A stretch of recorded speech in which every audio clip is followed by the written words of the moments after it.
오늘 저희들은 제 앞에 많은 분들이 있지는 않은데요. 최근에 광고를 보니까 이런 광고를 하더라고요. 무관중이 무한관중이 되는 그런 시대, 이렇게 이야기하는데 오늘이 바로 그러한 시간이 되었으면 좋겠습니다. 하나님의 말씀을 가지고 우리가 청년의 때에 주의 말씀으로 말미암아 올바른 길들을 가기를 원하는데, 이번에 주제가 믿음이라는 것입니다. 제가 목회를 한 것은 재건교회 안에 다른 목사님들에 비해서 그렇게 오랜 시간도 아니고, 믿음이라는 주제는 굉장히 무게 있는 주제인 듯 하여서 제 같은 사람이 맡을 수 있을까라고 해보기는 했습니다. 그럼에도 불구하고 제가 믿음에 대해서 양보할 수가 없었습니다. 왜냐하면 믿음은 저도 가지고 있는 것이고, 또한 믿음은 모든 사람들이 가지고 있어야 하는 것이기 때문에 믿음에 대해서 저의 이야기를 여러분들과 함께 나누고 싶었습니다. 그래서 우리는 지금 누군가의 열심, 이렇게 이야기하면서 믿음에 대해서 생각해 보고 있습니다. 여러분, 믿는 자에게 하나님께서 주시는 은혜가 큰데요, 믿음에 대해서 우리가 깊이 생각해 보지는 않는 것 같습니다. 저희가 신앙생활을 할 때 가장 먼저 생각해야 되는 것은 믿음인데, 그 믿음에 대해서 우리가 깊이 생각해서 믿음은 어떠한 모습을 가져야 되는지 그렇게 생각하지 않는다라는 것입니다. 그래서 몇 가지 간단한 구절을 통해서 믿음이라는 것이 무엇이며, 또 믿음으로 말미암아 우리는 어떤 것을 얻게 되는지를 생각해 보면 좋겠습니다. 먼저 하박국 2장 4절을 보니까, 보라, 그의 마음은 교만하며 그 속에서 정직하지 못하나 의인은 그의 믿음으로 말미암아 살리라 라는 말씀이 있고요. 로마서 1장 17절 말씀에는, 복음에는 하나님의 의가 나타나서 믿음으로 믿음에 이르게 하나니 기록된 바 오직 의인은 믿음으로 말미암아 살리라 한가 같으니라, 이렇게 이야기하고 있습니다. 그래서 믿음이라는 것으로 말미암아 우리는 살 수 있는 방법이 제시된 것이죠. 그 전에 무엇이 전제되어져 있냐면, 우리는 믿음이라는 것을 얻기 전에는 죽음의 상태에 있었다라는 것을 이야기하고 있습니다. 그래서 죽음의 상태에 있는 우리들에게 믿음이라는 것이 들어와서 그 믿음으로 말미암아 살게 되는 것이죠. 그래서 우리는 믿음을 굉장히 중요하게 생각하고 있습니다. 그런데 그 믿음의 실체를 잘 모르는 것이죠. 힌트를 주는 구절이 있어서 함께 보면 좋겠습니다. 요한복음 20장 31절 말씀입니다. 오직 이것을 기록함은 너희로 예수께서 하나님의 아들 그리스도 이심을 믿게 하려 함이요, 또 너희로 믿고 그 이름을 힘입어 생명을 얻게 하려 함이니라. 그래서 믿는 것으로 말미암아 생명을 얻는 것을 가르쳐주고 있습니다. 그러면 여러분, 제가 한번 질문해 보겠습니다. 믿음이라는 것은 이렇게 우리에게 들어와서 우리를 살게 하는데요, 믿음의 반대말이 무슨 말인 줄 알고 계십니까? 저는 이렇게 정의내립니다. 믿음의 반대말은 안 믿는 것이다. 누가 초등학생에게 숙제가 내줬는데 길다의 반대말을 안 길다, 이렇게 학교에 가지고 간 것을 이야기하더라고요. 그런 것처럼 믿음의 반대말은 안 믿는 것인데, 그 안 믿는 자에 대해서 성경에서는 이야기하고 있습니다. 그래서 믿지 않는 것, 그리고 믿지 않는 자에 대해서 설명하고 있는데, 그 믿지 않는 자를 설명하면서 요한복음 3장 18절에 이렇게 이야기하고 있습니다. 그를 믿는 자는 심판을 받지 아니하는 것이요, 믿지 아니하는 자는, 이렇게 되어 있죠. 그래서 성경에서 믿음이라는 것과 믿지 않는 것을 분명하게 이야기합니다. 그러면서 우리에게 믿지 아니하는 자는 어떠한 것인지를 가르쳐 주는 것이죠. 믿지 아니하는 자는 하나님의 독생자의 이름을 믿지 아니함으로 벌써 심판을 받은 것이니라. 그러므로 믿음은 우리가 정확하게 잘 모르겠지만 요한복음의 말씀을 통하여서 믿음이 아닌 것, 믿지 않는 자들의 모습을 우리가 유추해 볼 수 있는데, 그 대표적인 모습이 무엇이냐면 그 독생자의 이름을 믿지 않는 것입니다. 그러면 반대로 이야기해서 믿는 자는 어떤 자가 되겠습니까? 믿는 자는 우리가 그냥 추상적으로 관점을 가지고 그냥 나에게는 믿음이 있어 이렇게 생활하는 것이 아니라, 믿는 자는 그 독생자의 이름을 믿는 것입니다. 그래서 믿음에 대해서 다 이야기할 수는 없겠지만 믿음에 대해서 유추해 볼 수 있는 요한복음의 본문을 가지고 그렇구나, 믿지 않는 자, 믿음이 없는 자는 독생자의 이름을 믿지 아니하고, 그 믿지 않는 것은 그 이름을 부르지 않는 것으로 나타나는 것이고, 믿는 것의 전부는 아니겠지만 믿는 것의 굉장히 많은 부분을 어떻게 설명하고 있냐면 독생자의 이름을 알고 부르는 자, 그리고 오늘 찬양했듯이 그 이름을 높이는 자, 이렇게 설명하고 있다라는 것입니다. 우리는 그동안 너무 쉽게 이 이름이라는 것에 대해서 이름은 곧 하나님 이렇게 생각해 왔거든요. 그런데 성경을 자세히 보시면 이름이라는 것은 물론 그분의 존재를 이야기하는 것이기도 하지만 이름이 굉장히 구체화되어져 있고 실제화되어져 있습니다. 그래서 우리가 믿을 때 그 믿음은 두루뭉술하게 어떠한 것을 믿는다, 나는 그러한 관념을 가지고 있다, 그리고 그러한 고백을 가지고 있다, 이렇게 끝나는 것이 아니라 실제적으로 그 이름을 믿음으로 말미암아 발생되어지는 어떠한 행동의 유형이 있다라는 것입니다. 그래서 믿음이라는 것을 그 이름을 믿는 자라고 이야기하고, 안 믿는 자들은 그 이름을 믿지 않는 자라고 이야기하는데, 독생자의 이름을 여러분 알고 있죠? 구약이든지 신약이든지 하나님께서 굉장히 중요한 일들을 시작하실 때 수태고지를 하십니다. 그리고 수태고지, 그 임신하였다라는 것만 이야기할 뿐만 아니라 그 아이의 이름을 이렇게 정해라라고 이야기해 줄 때가 있죠. 그래서 우리가 이름에 대해서 이름은 그냥 하나님 이렇게만 넘길 수가 없는 것입니다. 더군다나 독생자의 이름이라 할 때에는 반드시 독생자의 이름을 알아야 하는 것이죠. 독생자의 이름을 알고 계십니까, 여러분? 독생자의 이름은 예수입니다. 예수. 구약에서는 여호수아, 예수아 이렇게 표현되어져 있는 그 예수 그리스도가 바로 하나님의 모노게네스, 독생자의 이름인 것입니다. 그 이름의 뜻도 여러분들은 알고 계실 것입니다. 무엇입니까? 여호수아라는 이름의 뜻, 예수아라는 이름의 뜻이 그러한 것처럼 구원이시다라는 뜻이겠지만, 보다 더 정확하게 그분께서 왕이 되시며 그분의 백성들을 그들의 죄에서 구원할 자이십니다. 그러므로 우리가 독생자의 이름을 믿는다라고 이야기하면 그 이름이 가지고 있는 능력을 믿는 것이죠. 그래서 그 이름과 믿음은 연관되어져 있습니다. 그래서 믿음을 이야기할 때 반드시 언급해야 되는 것은 이름입니다.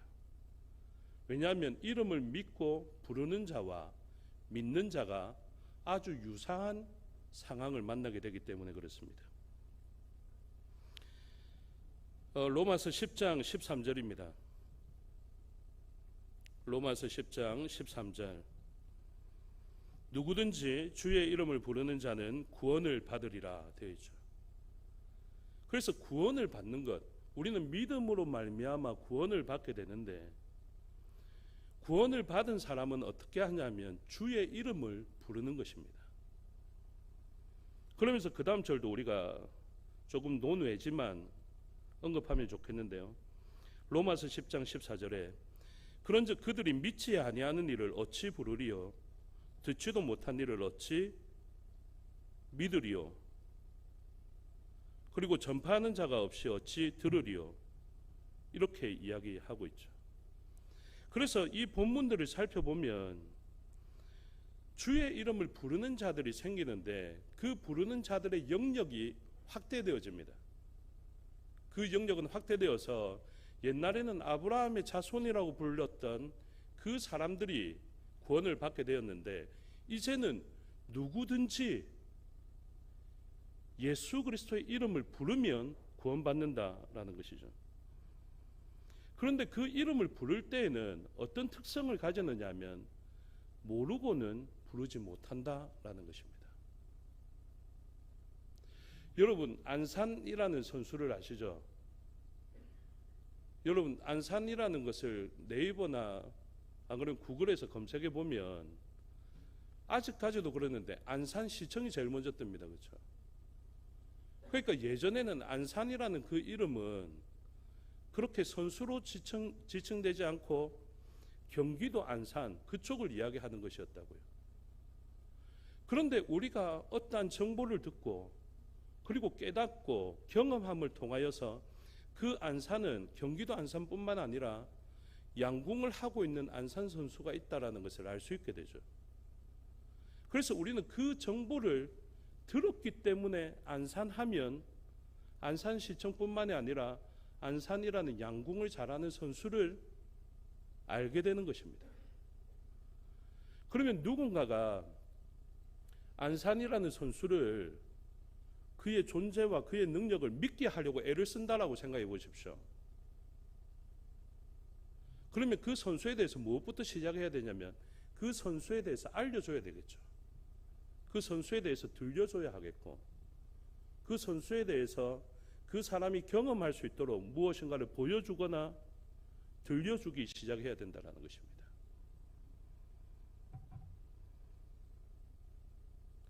여러분, 누가 하나님의 이름을 부를 수 있냐면 그 존재를 알지 못하면 부를 수가 없습니다. 오늘 우리는 누군가의 열심에 대해서 살펴보고 있는데, 예를 들어서 불이라는 존재가 있으면 그 불이라는 존재를 알게 되는 것, 그리고 그 알게 됨을 통해서 우리는 믿음이라는 것이 생기는데, 그 경험한 것을 통해서 불은 뜨겁다라는 믿음이 생기는 것이죠. 믿음의 형성 과정은 세상 사람들이 말하는 믿음과 기독교에서 말하는 믿음이 그렇게 다르지 않습니다.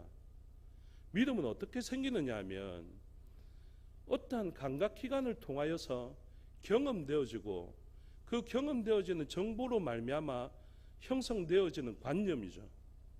그게 믿음이지 않습니까? 그래서 우리들은 많은 믿음의 삶을 살아가고 있습니다. 대표적인 믿음을 몇 가지를 예를 들면, 내일이 있다는 것을 믿으시죠?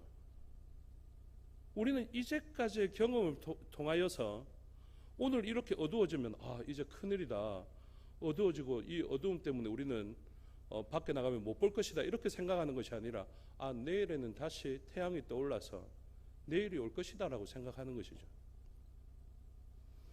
추운 겨울이 지날 때는 어떤 믿음을 가지고 있냐면 이제 얼마 있지 않으면 따뜻한 봄이 올 것이다 라는 그런 믿음을 가지고 있습니다. 그래서 그것은 제법 큰 믿음이거든요. 그런데 이 세상 가운데 가장 큰 기독교인만의 믿음이 아니라 모든 사람들의 가장 큰 믿음이 무엇인 줄 아십니까? 저는 그 세상의 믿음을 죽음이라 생각하고 있습니다. 모든 사람이 죽을 것이다라는 이 관념은 제법 큰 믿음이라고요. 그래서 웬만한 사람들은 내일이 오지 않을 거야, 이런 것은 믿을 수 있을런지 모르겠지만, 당신은 죽지 않을 거야, 영원히 살 거야 라고 이야기한다면 그것은 믿지 못하는 경우가 훨씬 더 많습니다. 그러면 이 땅 위에 존재하는 세상 사람들의 가장 큰 믿음이 무엇이냐면 모든 사람은 사망이라는 권세에 의해서 죽을 것이다 라는 그 믿음이 있죠. 그러면 반대로 이 땅에서 제법 큰, 어쩌면 가장 큰 믿음은 무엇이냐면 세상 사람들이 분명하게 생각하는, 분명히 이렇게 있으면 죽을 거야 라고 생각했는데 그 죽음을 깨뜨리고 생명이라는 것이 움틀 수 있다라고 믿게 된다면 그것은 대단한 믿음이 될 것입니다. 여러분, 그리스도인들이 가지고 있는 믿음을 과소평가하지 마십시오. 우리가 알게 되어지고 고백되어지는 이 믿음은 세상 사람들은 아무리 연구를 해도 믿을 수 없는 것입니다. 왜냐하면 죽음이라는 곳에서는 생명이 다시 있을 수가 없거든요. 그리고 동정녀의 몸에서는 도저히 생명이 잉태될 수 없는 것이 대부분의 사람들의 큰 믿음입니다.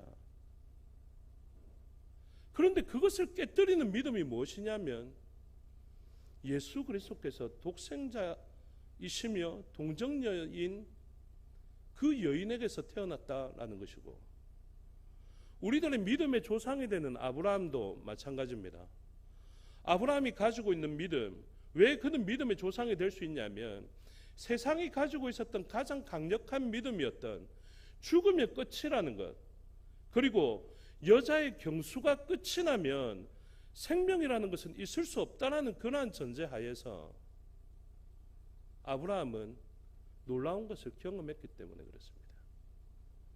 그렇다면 이 믿음은 아브라함이 믿는다라고 고백은 하고 있지만 아브라함에게서 내재된 것이었습니까? 아니었습니다. 그래서 믿음은 우리의 것이 아닙니다. 우리가 믿음으로 고백하고 그렇습니다, 동정녀에서 아기가 날 수 있습니다, 이렇게 고백할 수 있을는지는 모르겠지만 그것이 누군가의 열심을 이야기할 때 우리들의 열심으로 말미암아 그것이 믿어지게 되었다라고 할 수 없는 것이죠. 누구의 역할입니까? 바로 그 일을 행하신 하나님의 능력입니다. 아브라함에게 믿음이 있었던 것은, 그렇게 고백할 수 있었던 것은, 또 이삭도 죽음 가운데 내버려 두더라도 하나님께서는 그를 살리실 거야 라는 이 믿음. 왜냐하면 자기가 경험했거든요. 죽은 자와 같은 자기 몸에서, 그리고 경수가 끊어진 여자의 몸에서 생명을 잉태할 수 없는 그러한 상태에서 생명이라는 것이 생기는 것을 아브라함은 경험했기 때문에 아브라함은 이삭을 내어놓을 수가 있었던 것입니다. 이제 내일이 되고 모레가 되면 계속해서 이런 세세한 부분들을 언급하겠지만 아브라함은 히브리서에서 어떻게 설명하고 있습니까? 이삭을 죽은 가운데 내어줄지라도 하나님께서는 그를 죽은 자 가운데에서라도 살리실 능력과 신실함을 가지고 계신다라고 고백하고 있죠. 그것은 아브라함이 믿음으로 고백하고 있지만, 히브리서에서 그를 믿음의 사람으로 칭찬하고 있지만 그에게 내재되어져 있는 것이 아니었습니다. 그래서 하나님께서 믿음이라는 것으로 우리를 살리시기 원하실 때 하나님께서 우선적으로 하시는 일이 있는데, 그게 무엇이냐면 하나님께서 먼저 말씀하시고 그 다음에 행하시는 것입니다. 그리고 그것이 우리에게 경험되어지게 하시고, 그 경험으로 말미암아 우리는 하루하루를 경험하여서 내일이 있는 것을 알고 수많은 육신의 죽음을 바라보면서 죽음이 있다는 것을 믿게 된 것처럼 하나님께서 하신 일들을 경험하고 나니까 믿어지게 되는 것이죠. 이것은 누구에게나 있는 것이 아닙니다. 하나님 말씀 고린도전서 1장 2절부터 신약 말씀부터 먼저 보시겠습니다. 두 구절을 같이 봐도 되겠는데요. 이사야 말씀부터 보겠습니다. 이사야 52장 6절 말씀입니다. 다 같이 이 자리에 있으신 분은 읽으면 좋겠습니다. 그리고 가정에 계신 청년들과 성도님들도 이 시간만큼은 성경책을 열어서 보시면 좋겠습니다. 이사야 52장 6절 말씀입니다. 시작. 그러므로 내 백성은 내 이름을 알리라.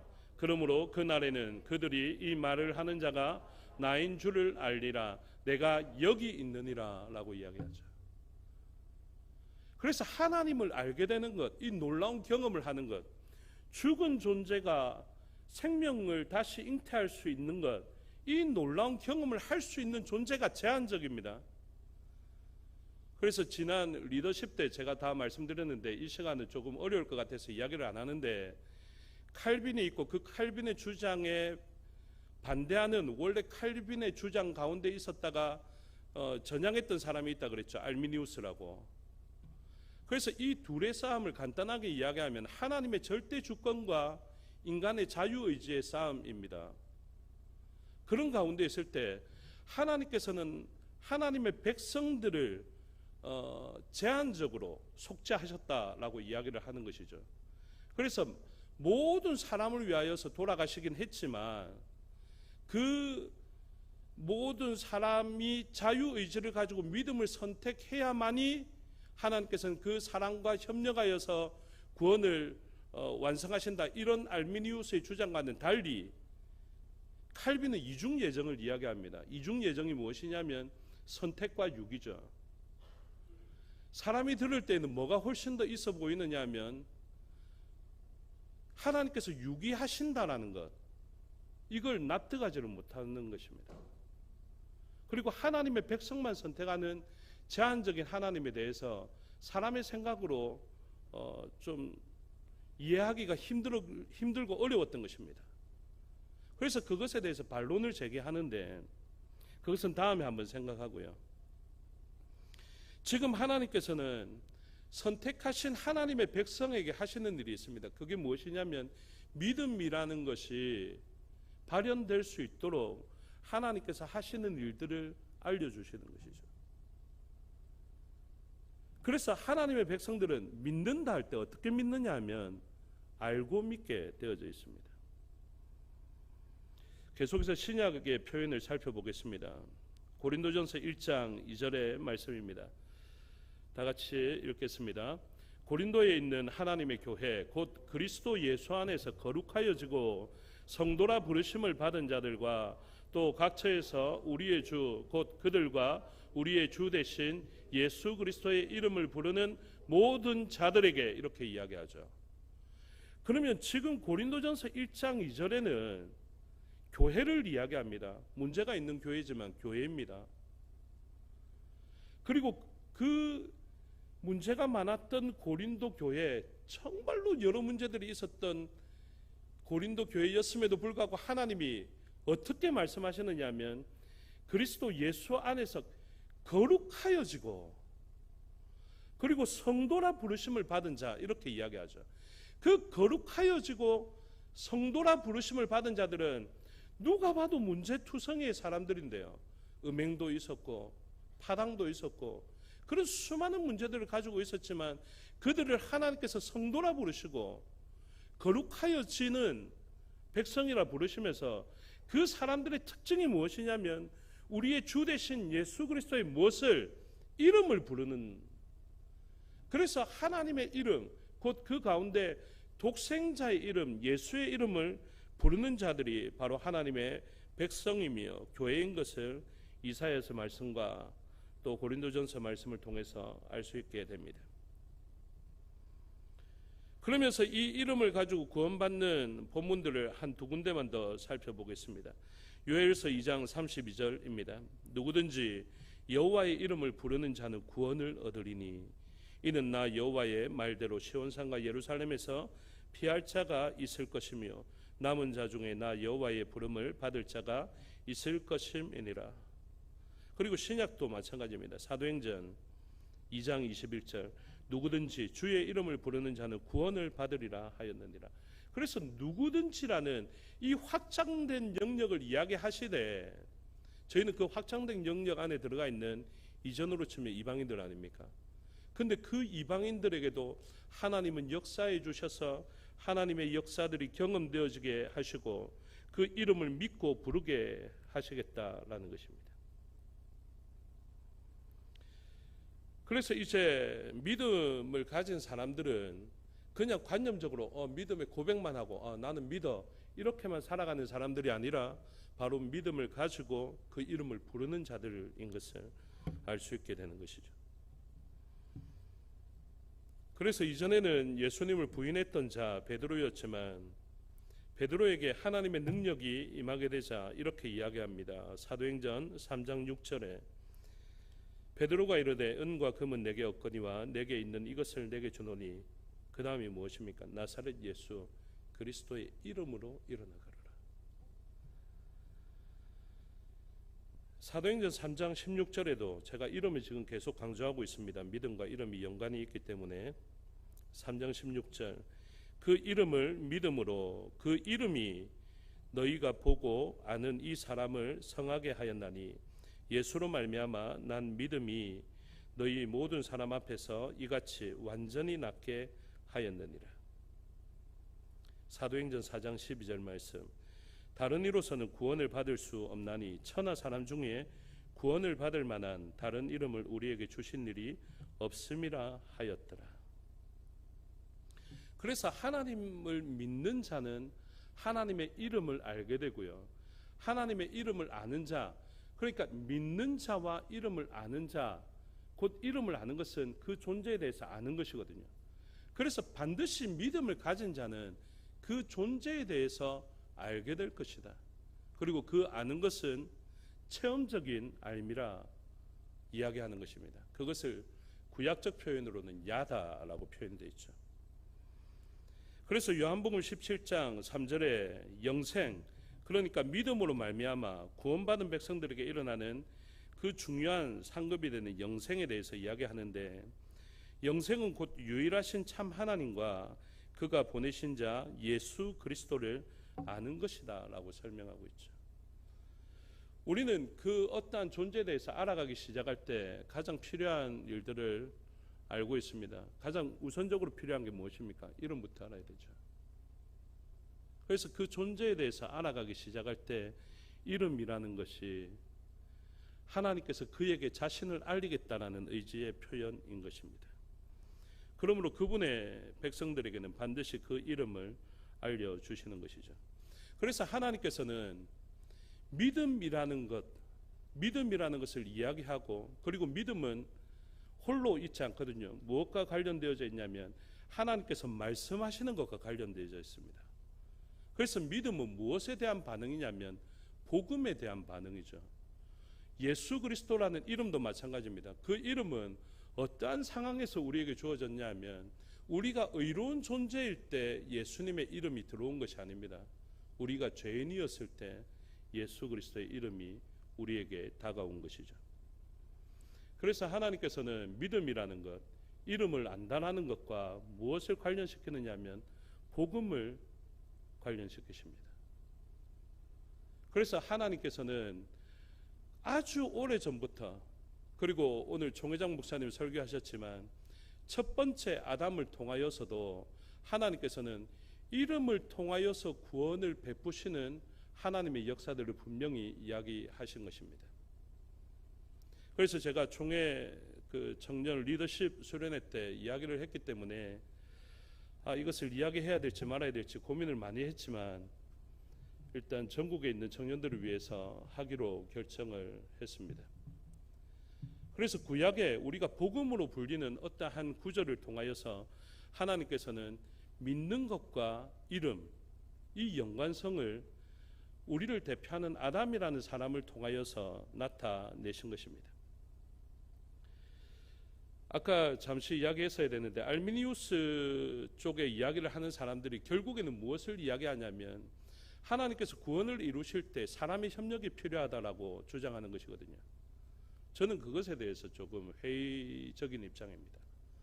물론 제가 장로교 안에 있기 때문이기도 하지만 저는 사람의 어떠한 열심이나 사람의 노력으로 하나님께서 베푸신 그 구원을 함께 이루어 간다라고 생각할 수 없습니다. 왜냐하면 제가 사람들 가운데 가장 믿을 만한 사람을 뽑으라면 첫 번째 사람인 아담이거든요. 그 아담은 하나님의 존재를 알 뿐만 아니라 하나님으로부터 가장 좋은 것들을 다 누릴 수 있는 사람이었고 누려봤던 사람이었습니다. 근데 그 아담이 실패했다면 그 아담 이후에 어느 누구도 구원을 이룰 만한 어떠한 것이 자기 속에 있을 수가 없습니다. 그래서 그것을 우리는 전적 타락이라 이야기하면서 모든 부분들이 타락했는데 어떤 부분이냐면 사람이 어떠한 구원을 이룰 만한 부분이 남아있지 않다라고 이야기하는 것입니다. 그래서 그 장면을 창세기의 본문을 가지고 가르쳐 주시는데요. 지금 창세기 안에서 우리는 하나님께서 어떻게 이름을 가지고 구원을 이루어 가시는지를, 또 복음과 어떻게 이 이름이 연관되어져 있는지를 살피고자 하는 것입니다. 그래서 보십시오. 창세기 5장 2절에 하나님께서 아담에게 나타내 보이시는 하나님의 속성, 성품이 있었는데 그게 5장 2절에 남자와 여자를 창조하셨고 그들이 창조되던 날에 하나님이 그들에게 복을 주시고 그들의 이름을 뭐라 했다고요? 예, 여기 계신 분들은 이야기해 주셔야 됩니다. 뭐라 했다고요? 사람이라 했다 이야기합니다. 그러면 아담은 무엇을 경험했냐면 하나님께서 자신을 지으시고 자기에게 이름을 부여하시는 것을 아담은 경험했습니다. 그리고 난 다음에 하나님께서는 죄가 없는 아담에게 어떤 것을 맡기셨습니다. 그 맡기신 것이 우리가 유추해 볼 수 있는데요. 무엇이냐면 하나님의 형상, 곧 우리의 형상대로 지으셨기 때문에 우리의 형상대로 지은 그 사람이 누구를 나타내기를 원하셨겠습니까? 하나님의 성품과 속성을 나타내기를 원하셨을 것이거든요. 그래서 하나님은 다스리는 그 권한을 이 피조하신, 그러니까 창조하신 이 아담에게 부여하신 것입니다. 그래서 아담은 죄가 없을 때에 어떻게 살아가는 것이냐면 하나님의 형상을 드러내면서 하나님의 모습을 나타내고 하나님께 영광이 되는 모습을 나타내면서 그렇게 살아갔을 것입니다. 여러분, 양궁은 누구를 영광스럽게 했는지 아십니까? 안산이라는 선수를 영광스럽게 했죠. 그래서 양궁이라는 것이 없으면 안산이라는 선수는 이름도 남기지 못하고 그 사람을 알게 할 수도 없었을 것입니다. 그런데 양궁이라는 것이 있으니까 안산이라는 선수가 사람들로부터 이름도 알리게 되고 그 이름을 사람들로부터 환호하게 만들 수 있는 여건이 되었죠. 그래서 안산에게 있어서 양궁은 굉장히 중요할 것입니다. 이런 것과 같이 하나님께서는 자기의 백성을 왜 지으셨냐면 하나님의 영광을 위하여서, 하나님의 이름을 위하여서 지었습니다. 하나님께서는 이름이 높아지고 영광받기를 원하셨거든요. 그렇게 높아지고 영광받는 방법이 무엇이냐면 안산이라는 선수에게 양궁이 있었던 것처럼 나의 백성은 나를 위하여 지었나니 할 때 우리들이 하나님의 어떠함을 나타낼 수 있는 도구가 되었던 것입니다. 지금 저의 모습을 만약에 무한관종이 되는 제 친구, 고등학생 친구들이 보면 깜짝 놀랄 거거든요. 아니, 하나님이 어떠한 존재이길래 저 친구를 저렇게 만들었지, 이렇게 생각할 겁니다. 제가 오늘 이 강의에 오기 위해서 머리를 깎았거든요. 이제 깎으면 깎을수록 단정해져야 되는데 그렇게 안 되는 사람이 있지 않습니까? 깎으면 깎을수록 더 깍둑스럽고 막 그런 사람이 있죠. 그래서 이것보다 더 깎으면 더 이상해질까봐 여기에 멈춰놨는데요. 제 스스로 생각해도 신기해 죽겠습니다. 저보다 훌륭하신 분들이 진짜 많거든요. 저만큼 못 배운 사람도 없을 것 같고 저만큼 목사님이 아닌 것처럼 보이는 사람도 없을 것 같은데, 그런데 저는 말씀을 준비하면서 분명히 깨닫는 것이 있죠. 하나님께서 나라는 존재를 통해서 영광 받으시려고 하시는 것이구나. 하나님이 얼마나 대단하시면 저런 사람을 통해서도 이런 하나님의 말씀을 들려주시지 하는 그런 것을 바라보면서 겸손하게 순종하는 것입니다. 그래서 하나님께서는 하나님의 이름을 위하여서 우리를 창조하시고 우리를 만들어 놓으시고 아담에게 그러한 역할을 맡기셨다고요. 그러면 아담이 하나님의 성품을 닮아서 그렇게 생활하겠죠. 여러분들에게 죄가 없을 때 말입니다. 죄가 없을 때 여러분은 어떤 사람입니까? 여러분들에게 모든 것이 충만하고 충족되어져 있을 때 여러분은 어떠한 사람인가 라는 것입니다. 여러분들이 구원 다 받고 천국에 갔을 때, 옛날에 저는 그렇게 생각했거든요. 어떤 목사님이 저한테 그걸 가르쳐 주더라고요. 천국에 구원받아서 천국에 가면 온 하나님의 백성들이 모여서 날마다 예배하고 날마다 찬송하고 이렇게 이야기하길래 그러면 곤란한데 이런 생각을 했습니다. 정말로 우리가 모든 것이 충족되어져 있고 죄의 영향에서 벗어났을 때 우리는 무엇으로 기뻐할 수 있는 사람인가라는 것이거든요. 그럼 아담은 어떤 사람이었냐면, 그때 하나님께서 아담에게 하나님의 성품을 나타내시고 하나님께서 보시고자 하는 것이 있었습니다. 그리고 하나님께서 맡기신 것이 있었습니다. 그게 뭐냐면, 첫 번째는 아담에게 경작하게 하셨는데, 온 땅을 다스리면서 또 특별히 땅을 경작하게 하셨는데, 그 경작이라는 단어가 아바드이거든요. 아바드. 이게 예배의 어원이 되는 그런 표현이란 말입니다. 그래서 하나님의 성품을 닮아가고 하나님을 닮아가는 것을 막 즐거워하고, 우리가 좋아하는 연예인들을 따라서 막 행동하는 것처럼 하나님께서 하는 그 일들을 즐거워하고 막 따라하고 싶어하고, 나도 저렇게 됐으면 하고 싶어하는 그것으로 말미암아 하나님은 영광 받으시는 것입니다. 그리고 또 하나님께서 부여하신 일이 있었는데, 그 일이 무엇이냐면 바로 이름과 관련되어져 있습니다. 경작을 한 것, 창세기 2장 15절 보시면, 여호와 하나님이 그 사람을 이끌어 에덴 동산에 두어 그것을 경작하며 지키게 하시고, 그 다음에 2장 19절입니다. 여호와 하나님의 흙으로 각종 들짐승과 공중의 각종 새를 지으시고 아담이 무엇이라 부르나 보시려고 그것들을 그에게로 이끌어 가시니 아담이 각 생물을 부르는 그것이 곧 그의 이름이 되었더라. 이렇게 되어 있습니다. 그러므로 하나님께서는 여자와 남자를 지으시고 그 존재의 이름을 부여하셨습니다. 그래서 사람이라고, 아담이라고 이름을 부여하셨거든요. 그래서 아담은 하나님께서 자기에게 이름을 주어서 아담아라고 부르는 것을 경험했습니다. 그리고 난 다음에 아담은 이제 하나님께서 데리고 오신 것입니다. 하나님께서 생물을 데리고 왔습니다. 왜 그러셨을까요?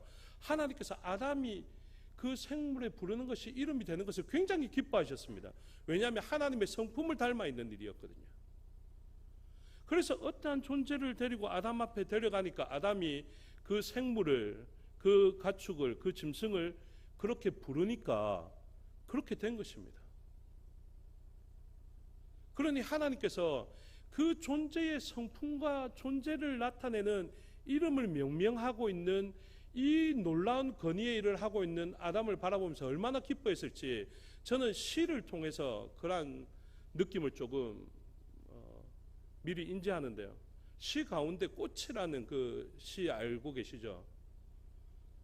알고 계신 분들 제법 있는데, 그가 이제 하나의 몸짓에 지나지 않는 그런 때가 있죠. 그러니까 그가, 내가 그 존재의 이름을 불러주기 전에는 그것은 어떠한 것이었는데 하나의 몸짓이었습니다. 자기에게 의미가 없죠. 그런데 어떠한 존재를 바라보면서 이름을 명명하니까 그것이 자기에게 와서 의미가 되더라라는 것입니다. 여러분, 이름이라는 것은 바로 그것입니다. 하나님께서 여러분의 이름을 알고 계신 줄 믿습니다. 하나님의 이름이라는 이 단어에 신경 써가면서 성경을 보면요, 정말로 놀라운 일들이 많은데 이루 다 표현할 수 없습니다. 대표적으로 요한계시록에 가면 하나님께서 무엇 하십니까? 하나님의 이름으로 우리에게 인칠 뿐만 아니라 하나님께서 우리의 이름도 알고 계시고 또 우리에게 새로운 이름을 주시는 그 놀라운 역사들을 합니다.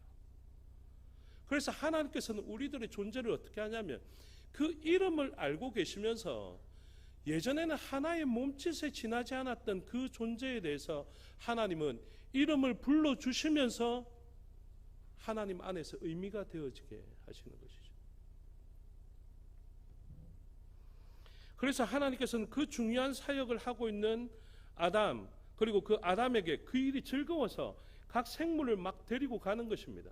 그리고 아담은 그 생물을 이름하여서, 전에도 이야기했지만 너 코가 정말로 기네, 너 코끼리에, 물론 이렇게 이야기하지는 않았겠지만 그런 존재가 되는 것입니다. 너 정말로 목이 기네, 기네, 기린 할래? 이게 즐거웠고요. 하나님께서는 아담이 와, 너 어떻게 그렇게 내가 짓고 싶어 했던 것도 기린이었는데 너도 기린이야? 이렇게 되는 것이죠. 그러면서 가장 걸작품이 되는 아담이 독처하는 것을 보면서 마음 아프게 여기셔서 한 존재를 만들어서 아담으로부터 발생한 존재를 만드는 것이죠. 22절, 2장 22절 다 같이 읽겠습니다. 여호와 하나님이 아담에게서 취하신 그 갈빗대로 여자를 만드시고 그를 아담에게로 이끌어 오시니. 그래서 거기까지만. 아까 그 생물을 데리고 왔죠. 그와 같은 모습으로 아담, 너 혼자 있는 게 너무 내가 마음이 아파서 완전하게 좋은 상태가 될 수 있도록 너가 잠든 사이에 갈빗대를 취하여서 이러한 존재를 만들었는데 그 생물을 데리고 온 것과 같이 아담에게 데리고 온 것입니다. 그러니까 아담이 이 존재를 보면서 이름하는 것이죠. 그는 코가 길지 않았습니다. 그래서 코끼리라고 이야기하지는 않았습니다. 뭐라고 표현되어 있냐면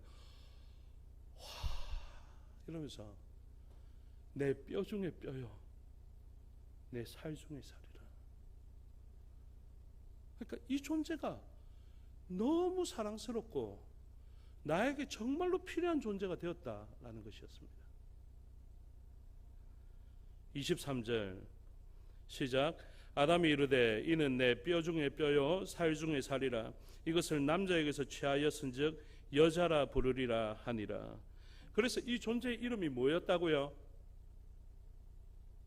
이거 앞으로 계속 저는 이런 이야기를 할 겁니다. 이거 잘 기억하셔야 됩니다. 원래 이름이 뭐였습니까? 이 여자의 이름이 여자입니다. 그러니까 원어로 이샤입니다. 그래서 아담은 이슈였고요. 그래서 CCM 자꾸 이야기합니다. 이슈가 이샤에게 하는 그 CCM은 이런 배경을 가지고 있습니다. 그래서 아담이 내가 이슈인데 너는 나에게서 났으니까 발음도 비슷하게 이샤 할래. 이래서 이샤입니다. 그래서 하와의 본명은 이샤입니다. 그래서 아담이 이 존재의 이름을 여자라 이샤라 부른 것이죠. 죄가 그들에게 들어왔습니다. 죄의 속성이 그렇습니다. 죄가 우리 속에 들어가면 부끄러워질 뿐만 아니라 가장 사랑해야 할 존재가 비틀어진 관계로 보여지기 시작합니다. 이제 청년들이 결혼할 것인데요, 결혼한 이후에 분명합니다. 가장 사이 좋았던 관계가 깨어지는 이유가 무엇인지 아십니까? 죄 때문입니다. 죄가 들어와서 이 감탄하였던 본명이 여자인 이샤인 이 존재에 대해서 아담은 원망하는데요. 3장 12절 아담이 이르되 하나님이 주셔서 나와 함께 있게 하신 여자, 옛날에는 정말 좋아했는데 그가 그 나무 열매를 내게 주므로 내가 먹었나이다. 제가 왜 정령 죽게 됐는 줄 아십니까? 제가 왜 반드시 죽게 됐는 줄 아십니까? 하나님께서 나에게 주신 저 여자 때문에 그렇습니다 라는 것입니다. 그래서 이 관계가 완전히 뒤틀린 것이죠. 그래서 이제 아담은 이 이슈는 이샤가 좋지 않습니다.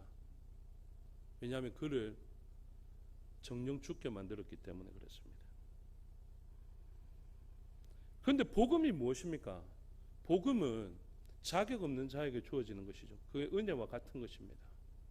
그래서 그 죄를 범하고 원망하고 죄가 들어와서 서로 질시하고 있는 그 관계 속에 있을 때 하나님은 무엇 하시느냐면 찾아오셨습니다. 이게 회복을 위한 가장 우선된 걸음입니다. 하나님이 찾아오시지 않으시면 끝입니다. 그런데 하나님께서 찾아오시죠. 찾아오셔서 말씀하십니다. 그 위대한 외침이 바로 네가 어디 있느냐라는 것입니다. 하나님이 몰라서가 아니라 그가 왜 이런 형편에 들어가 있는지를 질문하는 것입니다. 그리고 하나님께서는 그 첫 번째 사람, 모든 인류의 대표이자 하나님의 첫 번째 작품인 그 사람을 정령 죽게 만들 수가 없었던 것이었겠죠. 그러니까 찾아가셨겠죠. 그래서 말씀하십니다. 이것을 우리는 원시복음, 물론 원시복음이라 하지 말고 원복음으로 하면 좋겠다. 그래서 프로토 유앙겔리움 이렇게 이야기하면 좋겠다라고 이야기합니다. 그래서 이 프로토 유앙겔리움이 뭐냐면 이 원복음, 그러니까 복음의 가장 기초적이고 처음이고 첫 번째 언약. 그래서 마더 프라미스 이렇게도 이야기합니다. 그래서 이 원복음이 되는 것이죠. 그 복음이 되는 것, 죄를 범하여서 죽을 수밖에 없던 이 존재에게 하나님은 찾아오셔서 말씀하셨는데, 그것이 물론 죄인 된 경우도 처음이었겠지만 그 죄인에게 말씀하셨기 때문에 그 말씀이 복음이 되는 것입니다. 그래서 하나님은 그 일을 하시기 전에 말씀하시죠. 이 말씀에 하나님의 백성들이 반응하게 만드십니다. 말씀하신 본문이 창세기 3장 15절입니다. 이것을 원시복음, 원복음이라고 이야기를 하는 것입니다. 다 같이 읽으면 좋겠습니다. 시작. 내가 너로 여자와 원수가 되게 하고 내 후손도 여자의 후손과 원수가 되게 하리니 여자의 후손은 내 머리를 상하게 할 것이요 너는 그의 발꿈치를 상하게 할 것이니라 하시고. 그래서 이 본문을 통하여서 어떤 변화가 일어났냐면, 원망하고 손가락질하고 있던 이샤, 그러니까 여자였는데요, 아담이 자기에게 말씀하신 하나님의 말씀 가운데에서는 소망을 발견하지 못했습니다. 그런데 이 여자에게, 내가 싫어하게 되었고 원망하게 되는 이 여자에게 하나님은 소망이 되는, 신락 같은 희망처럼 보였지만 그 하나님께서 소망을 가질 수 있는 말씀을 그 여자에게 주신 것입니다.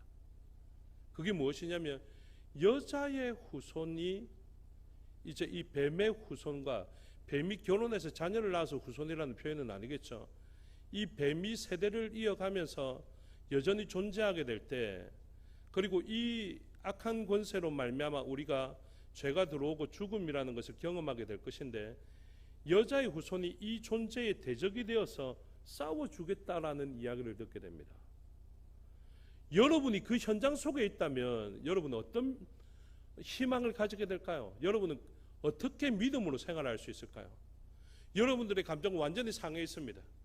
하나님께서 주신 저 여자 때문에 나는 이제 죽게 되었다라고 생각하고 있는데, 하나님께서 죄인에게 찾아오셔서 말씀하셨습니다.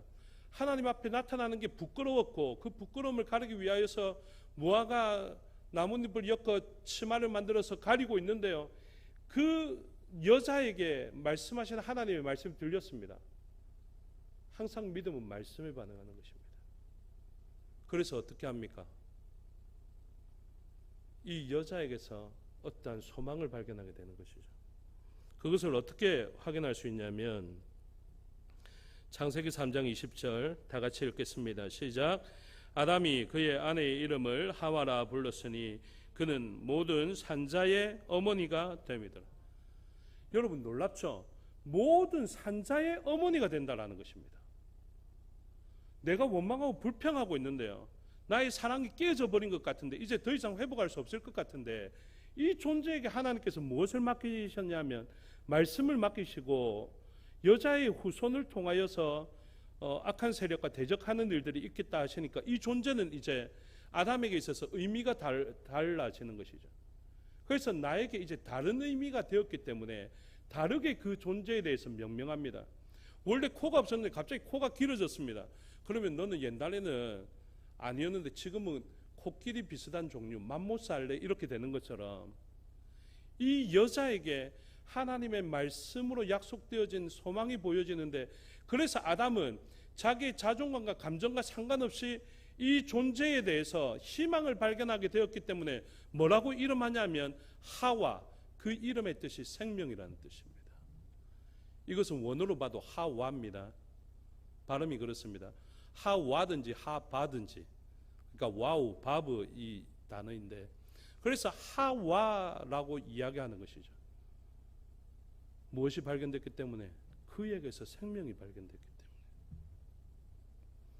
그래서 아담은 지금 무엇을 작용시켰느냐면, 하나님의 말씀을 듣고 그 말씀으로 인하여서 반응하게 되는데, 이러한 반응을 우리는 믿음이라고 하는 것입니다. 그래서 그 믿음의 반응이 어떻게 나타났다고요? 이름을 계명하는 것으로 나타났습니다. 그래서 이름으로 말미암아 구원을 얻게 되는 그 최초의 모형을 보여주고 있는 것이죠. 그래서 하와라는 존재의 이름을 여자 이샤라는 존재의 이름을 하와로 계명하게 되었을 때 그 다음 절입니다. 그 다음 절, 바로 다음 절이라고요. 잘 기억하십시오. 바로 다음 절, 창세기 3장 21절에 시작. 여호와 하나님이 아담과 그의 아내를 위하여 가죽옷을 지어 입히시니라. 이 가죽옷이 무엇을 예표하고 있는 줄 아시죠? 가죽옷은 예수 그리스도를 예표하고 있습니다.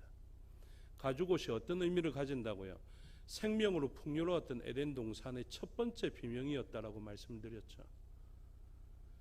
아담과 하와는 육식을 하지 않았습니다. 짐승을 죽이지 않았습니다. 육식이 허용된 것은 노아 시대 이후입니다. 그래서 이 존재, 이 여자라는 존재를 다시 하와, 생명이라는 것으로 바꿨을 때 하나님은 그 존재에게 믿음을 보시는 것이죠. 그래서 믿음이 아니면 살 수 있는 방법이 없습니다. 그래서 믿음이라는 것을 나타내어서 그 존재의 이름을 바꾸게 되었을 때, 이름을 바꿨을 때 하나님께서는 그와 그의 아내를 위하여서 가죽옷을 지어 입히시니라. 예수 그리스도의 대속의 모형이 되는 가죽옷이 제공되어지게 되는 것이죠. 우리가 하나님의 이름을 잘 알고 있지만요, 여러 이름들을 우리가 살펴볼 것인데, 여기서 대속, 구속할 때도 어떤 표현들이 쓰냐면, 하나님의 이름 여러분들 많이 아신다 싶지만 좀 간과하는 이름들이 있습니다. 그 이름 가운데 나는 너희 구속자다 할 때 그 구속자, 그 구속자의 원어를 보면 가알이거든요. 가알.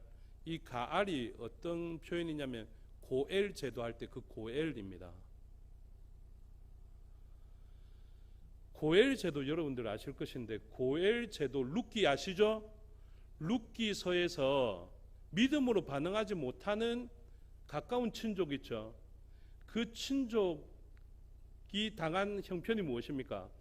신을 벗기우게 되고요. 그리고 그의 이름이 남습니까? 아닙니다. 아무개여 이렇게 남아 있습니다. 하나님께서는 고엘 제도를 통해서 무엇을 하시느냐면, 내가 그들의 이름을 끊어지지 않게 하겠다 이렇게 약속하십니다. 그런데 고엘 제도 안에서 하나님께서 말씀하신 그 고엘의 의무를 다하지 않는 자는 어떻게 되냐면 그 존재의 이름을 없애버리겠다라고 이야기합니다. 그것은 하나님께서 친히 그렇게 말씀하신 것이죠. 제가 그 근거 구절들을 다 이야기해 드리겠는데, 그래서 하나님께서는 이 고엘, 구속자가 되신다라는 그 표현을 통해서 너희들이 이제 이름을 이어갈 수 없을 때, 이름을 잃어버리게 되고 이름을 더 이상 남길 수가 없을 때, 룻기에 따르면 엘리멜렉의 가정이 그렇죠. 그 엘리멜렉이 하나님은 우리의 왕이시다라는 그 이름을 가진 대단한 존재였지만, 이 사람이 결국 기근을 피하여서 다른 곳으로 이주하게 되므로 그 떡의 집이라고 이야기하는 베들레헴에서 벗어나 있게 되었을 때 그 존재가 이름을 잃어버릴 만한 위기에 들어가게 됩니다. 그랬을 때 하나님께서는 이 엘리멜렉의 이름이 어떻게 남아 있게 됩니까? 어떻게 엘리멜렉과 나오미의 이름이, 어떻게 룻의 이름이 남게 되고 예수 그리스도의 족보에까지 오르게 하시느냐면, 그 이름을 영영이 있게 하시는 고엘 되시는 보아스로 예표되어져 있는 예수 그리스도를 통하여서 하시겠다라는 것을 보여줍니다. 그래서 하나님의 이름 가운데 나는 만군의 여호와, 여호와 체바우트, 나는 치료의 하나님 여호와 라파, 그리고 나는 여기에 있다, 하나님이 여기에 계신다 여호와 삼마, 하나님은 우리의 의가 되신다 여호와 치드케누, 뭐 이런 표현들이 수많이 있지만은 뭐 임마누엘이라는 표현도 있고요. 그리고 그 룻기서에 나타나는 바에 따르면 나는 너희의 구속자 고엘이다라는 표현도 있는 것입니다. 그래서 이 고엘 제도는 우리의 이름을 이어가게 만드는 것, 우리의 이름이 끊어질 만한 위기를 만났을 때 그 고엘 되시는 구속자 되시는 하나님에 의해서 우리의 이름은 이어지게 되는 것입니다. 왜? 이름이 중요하니까요.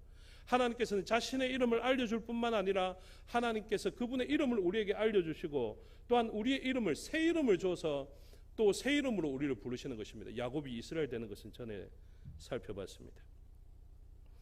그래서 이 창세기의 본문에서 이제 첫 번째 아담이 되는 이 아담을 통하여서 이름이 남게 됐습니다. 그러면 아담 이후에 살아가는 사람은 어떻게 살아가게 될까요? 이름을 믿음으로 살아가는 원형을 보여줬다 말씀드렸죠. 그래서 두 번째 아담이 되시는 예수님도 마찬가지입니다. 두 번째 아담 되시는 예수님께서 어떤 이름을 우리에게 주셨느냐 하면 나는 너희들을 죄로 말미암은 모든 현상에서 구원하는 존재이다. 죄의 현상 가운데 너희가 배고픔이 있을 것이냐? 예수님께서 말씀하시죠. 에고 에이미 본문으로 좀 공부하신 분들은 알고 계실 것입니다. 나는 뭐라고요? 나는 생수다. 나는 떡이다. 그리고 또 나는 길이다. 진리다. 나는 생명이다. 나는 부활이다. 이런 표현들이 다 무엇입니까? 죽음의 현상들의 실제적인 일들에 대해서 예수 그리스도의 이름으로 말미암아 치유하는 것을 가르쳐 주는 것 아닙니까? 죄가 들어오기 전에 우리는 풍요로웠지만 죄가 들어온 다음에 우리가 결핍을 경험하게 될 때 하나님께서는 그 결핍으로부터 우리를 건져내시는 이름이 되시는 것입니다. 제가 가장 좋아하는 이름이 뭔지 아십니까? 전에 말씀드린 대로 우리가 생명을 잃어버렸을 때, 저는 아직 이 땅에서는 살아있는데요, 제가 사랑하는 어머니가 돌아가셨습니다. 저는 돌아가신 어머니에게 우리 주 예수 그리스도께서 생명이 될 줄을 믿는 사람입니다. 저는 그 이름을 믿는 자입니다. 저는 돌아가신 어머니에게 부활이 되시는 예수 그리스도의 이름, 그 이름을 믿는 자입니다. 또한 저는 무엇을 믿냐면, 지금 제가 이렇게 팔팔하게 움직이고 있는 것 같지만 저는 이미 죽었다가 살아난 존재인 것을 저는 믿습니다. 생명 되신 예수 그리스도께서 죄와 사망의 나라에 잡혀있던 나에게 찾아오셔서 생명이 되어주셨거든요. 그리고 저를 거듭나게 하셨습니다. 세례라는 것을 통해서 죽었다가 다시 살아나게 만드셔서 죄와 사망의 나라에서는 죽게 만드시고 의의 나라에서는 살아나게 만드신 것이죠. 누구와 같이? 이삭과 같이.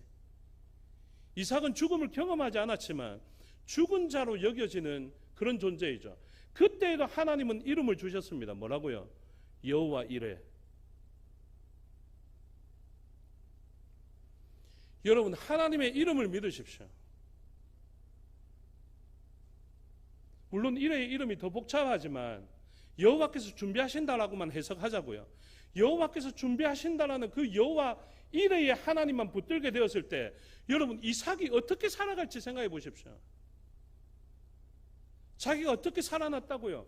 여호와 이레라는 이름, 하나님 편에서 준비해 주신 그 준비를 통해서 이 존재는 살게 되었다고요. 거기에 뭐가 있었기 때문에? 수풀에 걸린 순양이 있었기 때문에 자기가 산 것 아닙니까? 저와 여러분은 어떻게 살아있는지 아십니까? 집 나간 아들이 죽었다가 다시 살아났다라고 표현되는 것처럼 우리는 원래 죽었다고요. 근데 우리가 그 이삭이 죽었던 산에 세워졌던 성전, 그리고 성전이 되시는 예수 그리스도, 그리고 그것을 직접적으로 보여주는 성전에서의 예수 그리스도의 십자가의 사역을 통해서 우리를 대속하신 죽음으로 말미암아 우리는 그와 함께 십자가에 못 박히고 그와 함께 다시 살아난 존재가 된 줄로 믿습니다. 그게 우리의 생명이라고요. 그래서 우리가 믿는다라고 이야기할 때 여러분 그냥 믿습니다, 고백 이것이다라고 생각하지 마십시오. 제가 로마서 그 10장의 본문들도 다 알려드릴 건데 그것은 그냥 뭐 마음으로 믿고 입술로 고백하고 이 정도 수준이 아니라니까요. 그러므로 오늘날 우리들은 분명한 예수 그리스도에 대한 믿음, 이름에 대한 믿음으로 살아가야 합니다. 제가 오늘 1시간을 약속받았기 때문에 이제 3분 안에 마치겠는데요. 내일과 모레는 1시간 반씩입니다. 그래서 이제 첫 번째 아담이 되는 아담을 통해서 구원의 이름이 남는데, 그때의 구원의 이름은 무엇이냐면 하와입니다. 근데 이 하와라는 이름의 속성은 무엇이 돼야 되냐면 여자의 후손이죠. 그렇게 되고 나니까 성경의 다음 부분들이 해석이 가능하다라는 것입니다. 여러분, 성경에 불필요한 부분들을 언급하는 것이 거의 없는데요. 창세기 보시면 이제 성경책을 펴서 한번 보십시오. 제가 그 부분 가운데 몇 부분을 빼왔는데요. 가인과 아벨 가운데 아벨은 죽고 셋을 통해서 후손을 이어가시는데, 가인의 계보와 아담의 계보로 이야기되는 셋의 계보가 나옵니다. 가인의 계보를 한번 보시죠. 대표적으로 4장 20절을 보시면 창세기 다 같이 읽겠습니다. 아담은 야발을 낳았으나 그는 장막에 거주하며 가축을 치는 자의 조상이 되었고, 그의 아우의 이름은 유발이니 그는 수금과 퉁소를 잡는 모든 자의 조상이 되었으며, 신라는 두발가인을 낳았으니 그는 구리와 새로 여러 가지 기구를 만드는 자요 두발가인의 누이는 나아마였더라. 이렇게 되어 있죠. 그래서 이 사람들이 얼마나 좀 그 시대에 유명한 사람들입니까? 그런데 아담의 계보라고 이야기하는 그 계보를 보십시오. 5장의 본문을 쭉 다 보시면 여러분 지루하게 읽으셨겠지만 그 부분을 보시면 대표적으로 좀 보면 5장 3절에 아담은 130세에 자기의 모양 쭉 이야기하면서, 아담은 셋을 낳은 후에 800년을 지내며 자녀들을 낳았으며 그는 930세를 살고 죽었더라. 셋은 105세에 에노스를 낳았고, 이렇게 쭉 이어지죠. 거기에 특징을 찾아보십시오. 특징이 있습니까? 별로 없거든요. 왜 없냐 하면 그 사람들은 그렇게 살다가 누구를 낳았고 죽었고 이것밖에 없습니다.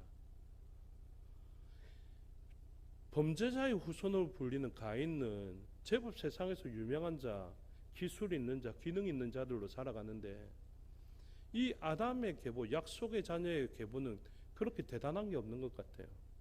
그런데 저는 그 본문을 믿음의 사람들이 살다 간 계보라고 믿고 있습니다. 왠지 아시겠죠? 이제 믿음의 사람, 믿음의 계보 아담은 그 시대에 저와 여러분들이 있으면 어떻게 믿음 생활을 했을까요? 그 시대에 살아갔다면 저는 무조건 아기를 많이 낳았을 것입니다. 왜 그랬을까요? 그 이름을 믿는 믿음이 있기 때문에 그렇습니다. 여자의 후손이 생명이 된다 하니까 우리에게 잃어버렸던 생명을 되찾아줄 존재는 여자를 통하여서 날 수밖에 없다라고 생각했겠죠. 그러니 누가 누구와 만나서 누구를 낳고 얼마를 살다가 누구를 낳고 얼마를 살다가 죽었다, 또 누구를 얼마를 살다가 아기를 낳고 또 얼마를 살다가 죽었다, 이것은 아주 의미 없는 계보가 아니라 믿음으로 살다간 우리 선진들의 모습인 것입니다. 오늘날도 우리에게 하나님께서는 나의 이름을 믿는다면 너희는 어떻게 살아갈 것인가 질문하고 있습니다. 그것이 우리의 믿음의 생활입니다. 각자의 상한 형편은 다를 것입니다. 전쟁을 만난 사람은 여호와 체바우트, 만군의 여호와를 찾을 것이고요. 질병에 걸린 사람은 여호와 라파를 찾으실 것입니다. 배가 고픈 사람은 나는 생명의 떡인 예수 그리스도를 찾으시겠죠. 그런 것처럼 우리가 믿음으로 살아가는 것은 그냥 허무한 것을, 관념을 쫓아가는 것이 아니라 분명한 실체를 쫓아가는 것임을 기억하셔서 오늘날도 우리를 두렵게 하는 것이 많지 않습니까? 그 가운데 하나님께서 우리에게 부여하신 이름도 기억하고 하나님께서 우리에게 나타내 보이신 이름도 기억하셔서 이름을 믿는 믿음의 삶을 살게 되시기를 주님의 이름으로 축복합니다.